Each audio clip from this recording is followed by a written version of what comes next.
let's stir up this Chana Pilau, which is a chickpea rice that is so versatile and easy to make, and you can have it by itself or with a curry. And here's what you'll need: 2 diced onions, 1 cup boiled chickpeas, 2 cup basmati rice pre-soaked for 30 minutes, 1 teaspoon salt, 1 teaspoon red chili powder, half teaspoon turmeric powder, 1 tablespoon garlic ginger paste, 3 green chilies, 2 bay leaves, 3 cinnamon sticks, and 1 teaspoon of whole garam masala.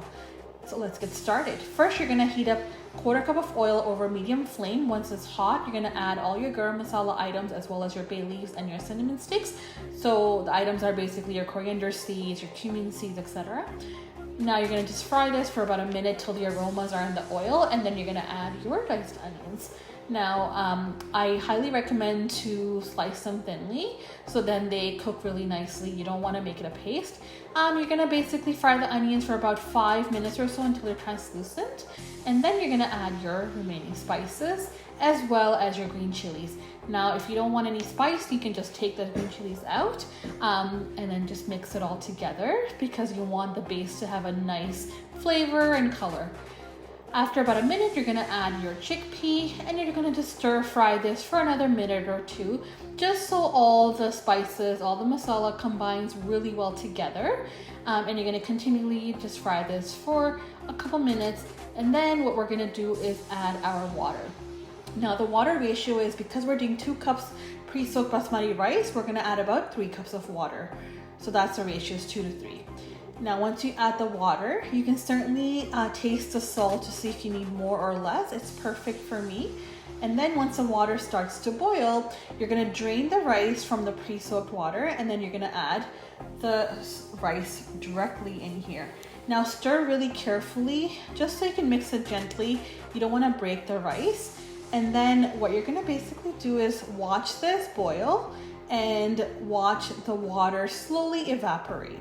Now, I think this took me about 10 minutes. So I'm gonna just keep it uncovered, continuously watch this, make sure all my rice is soaked in the base of the sauce that was made. And basically when the water looks like this, you know you are ready to give it steam, which is also called dum. What you're gonna do now is you're gonna just turn your stove on low or simmer, and then you're gonna just do a quick gentle stir to make sure there's no water left at the bottom, and then spread everything out. I do this with aluminum foil. You can certainly do it with a cloth as well. Now I just put some aluminum foil on top of my pot, and then I put the lid on top, and then I just press the corners so all the steam stays within. And honestly, it's the perfect way to get the steam in. And after about 10 minutes, look how perfect this is gonna look. Just be careful, wear a glove because it is gonna be hot. And the rice is perfectly cooked. Nice long grains. Oh my God, it smells amazing. Let's give it a stir to check it out. Yep, each and every basmati rice is separated, and this is exactly how you want your rice to look. So dish it out, serve it like this. You can serve it with a curry, like I said earlier, or by itself, or with raita. Here are the ingredients for you to screenshot once again. Definitely try it out and let me know what you think in the comment section.